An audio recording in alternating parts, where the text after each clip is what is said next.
اللهم صل على محمد وعلى آل محمد كما صليت على إبراهيم وعلى آل إبراهيم إنك حميد مجيد. اللهم بارك على محمد وعلى آل محمد كما باركت على إبراهيم وعلى آل إبراهيم إنك حميد مجيد. سیرت النبی صلی اللہ علیہ وسلم. پہلا باب زمزم کی کھدائی. حضرت ابراہیم علیہ السلام کے بیٹے حضرت اسماعیل علیہ السلام کے 12 بیٹے تھے. ان کی نسل اس قدر ہوئی کہ مکہ مکرمہ میں نہ سما سکی اور پورے حجاز میں پھیل گئی. ان کے ایک بیٹے قیدار کی اولاد میں عدنان ہوئے. عدنان کے بیٹے معد اور پوتے کا نام نزار تھا. نزار کے 4 بیٹے تھے، ان میں سے ایک کا نام مضر تھا. مضر کی نسل سے قریش بن مالک پیدا ہوئے. یہ کہر بن مالک بھی کہلائے. قریش کی اولاد بہت ہوئی. ان کی اولاد مختلف قبیلوں میں بٹ گئی. ان کی اولاد سے قصی نے اقتدار حاصل کیا. قصی کے آگے 3 بیٹے ہوئے. ان میں سے ایک عبد مناف تھے جن کی اگلی نسل میں ہاشم پیدا ہوئے. ہاشم نے مدینہ کے ایک سردار کی لڑکی سے شادی کی. ان کے یہاں ایک لڑکا پیدا ہوا، اس کا نام شعبہ رکھا گیا. یہ پیدا ہی ہوا تھا کہ ہاشم کا انتقال ہو گیا. ان کے بھائی مطلب مکہ کے حاکم ہوئے. ہاشم کا بیٹا مدینہ منورہ میں پرورش پاتا رہا. جب مطلب کو معلوم ہو گیا کہ وہ جوان ہو گیا ہے تو بھتیجے کو لینے کے لیے خود مدینہ گئے.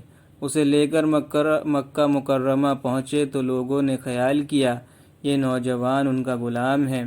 مطلب نے لوگوں کو بتایا یہ ہاشم کا بیٹا اور میرا بھتیجا ہے.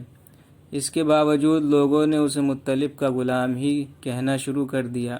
اس طرح شیبہ کو عبد المطلب کہا جانے لگا. انہی عبد المطلب کے یہاں ابو طالب، حمزہ، عباس، عبداللہ، ابو لہب، حارث، زبیر، زرار اور عبد الرحمن پیدا ہوئے. ان کے بیٹے عبداللہ سے ہمارے نبی حضرت محمد صلی اللہ علیہ وسلم پیدا ہوئے. عبد المطلب کے تمام بیٹوں میں حضرت عبداللہ سب سے زیادہ خوبصورت اور سب سے زیادہ پاک دامن تھے. عبد المطلب کو خواب میں زمزم کا کنواں کھودنے کا حکم دیا گیا، یعنی حضرت اسماعیل علیہ السلام کے کنویں کو. اس کنویں کو قبیلہ جرہم کے سردار مزاز نے پاٹ دیا تھا. قبیلہ جرہم کے لوگ اس زمانے میں مکہ کے سردار تھے، بیت اللہ کے نگراں تھے. انہوں نے بیت اللہ کی بے حرمتی شروع کر دی. ان کا سردار مزاز بن عمرو تھا. وہ اچھا آدمی تھا.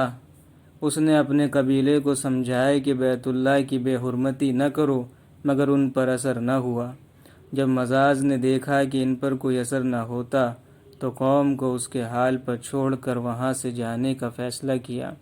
اس نے تمام مال و دولت، تلواریں اور زریں وغیرہ خانہ کعبہ سے نکال کر زمزم کے کنویں میں ڈال دی اور مٹی سے اس کو پاٹ دیا. کنواں اس سے پہلے ہی خشک ہو چکا تھا. اب اس کا نام و نشان مٹ گیا. مدتوں یہ کنواں بند پڑا رہا. اس کے بعد بنو خزاع نے بنو جرہم کو وہاں سے مار بھگایا. بنو خزاع اور قصی کی سرداری کا زمانہ اسی حالت میں گزرا. کنواں بند رہا یہاں تک کہ قصی کے بعد عبد المطلب کا زمانہ آ گیا. انہوں نے خواب دیکھا. خواب میں انہوں نے زمزم کے کنویں کی جگہ دکھائی گئی اور اس کے کھودنے کا حکم دیا گیا. حضرت علی رضی اللہ تعالیٰ عنہ سے روایت ہے کہ عبد المطلب نے بتایا میں حجر اسود کے مقام پر سو رہا تھا کہ میرے پاس ایک آنے والا آیا. اس نے مجھ سے کہا طیبہ کو کھودو. میں نے اس سے پوچھا طیبہ کیا ہے، مگر وہ کچھ بتائے بغیر چلا گیا. دوسری طرف رات پھر خواب میں وہی شخص آیا، کہنے لگا براہ کو کھودو. میں نے پوچھا براہ کیا ہے، وہ کچھ بتائے بغیر چلا گیا. تیسری رات میں اپنے بستر پر سو رہا تھا کہ پھر وہ شخص خواب میں آیا. اس نے کہا مظنونہ کھودو. میں نے پوچھا مظنونہ کیا ہے، وہ بتائے بغیر چلا گیا. اس نے اگلی رات میں پھر بستر پر سو رہا تھا کہ وہی شخص پھر آیا اور بولا زمزم کھودو. میں نے اس سے پوچھا زمزم کیا ہے. اس بار اس نے کہا زمزم وہ ہے جس کا پانی کبھی ختم نہیں ہوتا. جو حاجیوں کے بڑے بڑے مجموعوں کو سیراب کرتا ہے۔ عبد المطلب کہتے ہیں میں نے اس سے پوچھا یہ کنواں کس جگہ ہے؟ اس نے بتایا جہاں گندگی اور خون پڑا ہے اور کنواں ٹھونگے مار رہا ہے۔ دوسرے دن عبد المطلب اپنے بیٹے حارث کے ساتھ وہاں گئے۔ اس وقت ان کے یہاں یہی ایک لڑکا تھا۔ انہوں نے دیکھا وہاں گندگی اور خون پڑا تھا اور ایک کنواں ٹھونگے مار رہا تھا۔ اس جگہ کے دونوں طرف بت موجود تھے اور یہ گندگی اور خون دراصل ان بتوں پر قربان کیے جانے والے جانوروں کا تھا۔ پوری نشانی مل گئی تو عبد المطلب کدال لے آئے اور کھدائی کے لیے تیار ہو گئے، لیکن اس وقت قریش وہاں آ پہنچے۔ انہوں نے کہا اللہ کی قسم ہم تمہیں یہاں کھدائی نہیں کرنے دیں گے، تم ہمارے ان دونوں بتوں کے درمیان کنواں کھودنا چاہتے ہو جہاں ہم ان کے لیے قربانیاں کرتے ہیں۔ عبد المطلب نے ان کی بات سن کر اپنے بیٹے حارث سے کہا تم ان لوگوں کو میرے قریب نہ آنے دو، میں کھدائی کا کام کرتا رہوں گا، اس لیے کہ مجھے جس کام کا حکم دیا گیا ہے میں اس کو ضرور پورا کروں گا۔ قریش نے جب دیکھا کہ وہ باز آنے والے نہیں تو رک گئے۔ آخر انہوں نے کھدائی شروع کر دی۔ جلد ہی کنویں کے آثار نظر آنے لگے۔ یہ دیکھ کر انہوں نے اللہ اکبر کا نعرہ لگایا اور پکار اٹھے یہ دیکھو اسماعیل علیہ السلام کی تعمیر ہے۔ جب قریش نے یہ دیکھا کہ انہوں نے کنواں تلاش کر لیا تو ان کے پاس آ گئے اور کہنے لگے عبد المطلب اللہ کی قسم یہ ہمارے باپ اسماعیل علیہ السلام کا کنواں ہے اور اس پر ہمارا بھی حق ہے، اس لیے ہم اس میں تمہارے شریک ہوں گے۔ یہ سن کر عبد المطلب نے کہا میں تمہیں اس میں شریک نہیں کر سکتا، یہ مجھ اکیلے کا کام ہے۔ اس پر قریش نے کہا تب پھر اس معاملے میں ہم تم سے جھگڑا کریں گے۔ عبد المطلب بولے کسی سے فیصلہ کروا لو۔ انہوں نے بنو سعد ابن حزیم کی کاہنہ سے فیصلہ کرانا منظور کیا۔ یہ کاہنہ ملک شام کے بالائی علاقے میں رہتی تھی۔ آخر عبد المطلب اور دوسرے قریش اس کی طرف روانہ ہوئے۔ عبد المطلب کے ساتھ عبد مناف کے لوگوں کی ایک جماعت تھی، جبکہ دیگر قبائل قریش کی بھی ایک جماعت ساتھ تھی۔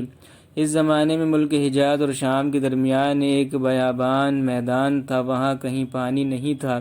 اس میدان میں ان کا پانی ختم ہو گیا، سب لوگ پیاس سے بے حال ہو گئے، یہاں تک کہ انہیں اپنی موت کا یقین ہو گیا۔ انہوں نے قریش کے دوسرے لوگوں سے پانی مانگا، لیکن انہوں نے پانی دینے سے انکار کر دیا۔ اب انہوں نے ادھر ادھر پانی تلاش کرنے کا ارادہ کیا۔ عبد المطلب اٹھ کر اپنی سواری کے پاس آئے۔ جو ہی ان کی سواری اٹھی اس کے پاؤں کے نیچے سے پانی کا چشمہ ابل پڑا۔ انہوں نے پانی کو دیکھ کر اللہ اکبر کا نعرہ لگایا۔ پھر عبد المطلب سواری سے اتر آئے، سب نے خوب سیر ہو کر پانی پیا اور اپنے مشکیزے بھر لیے۔ اب انہوں نے قریش کی دوسری جماعت سے کہا آؤ تم بھی سیر ہو کر پانی پی لو۔ اب وہ بھی آگے آئے اور خوب پانی پیا۔ پانی پینے کے بعد وہ بولے اللہ کی قسم ہے عبد المطلب یہ تو تمہارے حق میں فیصلہ ہو گیا، اب ہم زمزم کے بارے میں تم سے کبھی جھگڑا نہیں کریں گے۔ جس ذات نے تمہیں اس بیاباں میں سیراب کر دیا وہی ذات تمہیں زمزم سے بھی سیراب کرے گا، اس لیے یہیں سے واپس چلو۔ اس طرح قریش نے جان لیا کہ اللہ تعالیٰ عبد المطلب پر مہربان ہے، لہٰذا ان سے جھگڑنا بے سود ہے اور کاہنہ کے پاس جانے کا کوئی فائدہ نہیں۔ چنانچہ سب لوگ واپس لوٹے۔ واپس آ کر عبد المطلب نے پھر کنویں کی کھدائی شروع کی۔ ابھی تھوڑی سی کھدائی کی ہوگی کہ مال دولت تلواریں اور زرہیں نکل آئیں، اس میں سونا اور چاندی وغیرہ بھی تھی۔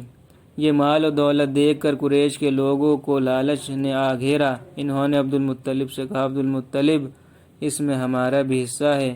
ان کی بات سن کر عبد المطلب نے کہا نہیں اس میں تمہارا کوئی حصہ نہیں، تمہیں انصاف کا طریقہ اختیار کرنا چاہیے۔ آؤ پانسوں کے تیروں سے قرع ڈالیں۔ انہوں نے ایسا کرنا منظور کر لیا۔ 2 تیر کعبے کے سامنے سے رکھے گئے، 2 عبد المطلب کے اور 2 قریش کے، باقی لوگوں کے نام کے پانسا پھینکا گیا تو مال اور دولت کعبے کے نام نکلا، تلواریں اور زریں عبد المطلب کے نام اور قریشیوں کے نام کے جو تیر تھے وہ کسی چیز پر نہ نکلے۔ اس طرح فیصلہ ہو گیا۔ عبد المطلب نے کعبے کے دروازے کو سونے سے سجا دیا۔ زمزم کی کھدائی سے پہلے عبد المطلب نے دعا مانگی تھی کہ اے اللہ، اس کی کھدائی کو مجھ پر آسان کر دے، میں اپنا ایک بیٹا تیرے راستے میں ذبح کروں گا۔ اب جب کہ کنواں نکل آیا تو انہیں خواب میں حکم دیا گیا، اپنی منت پوری کرو، یعنی ایک بیٹے کو ذبح کرو۔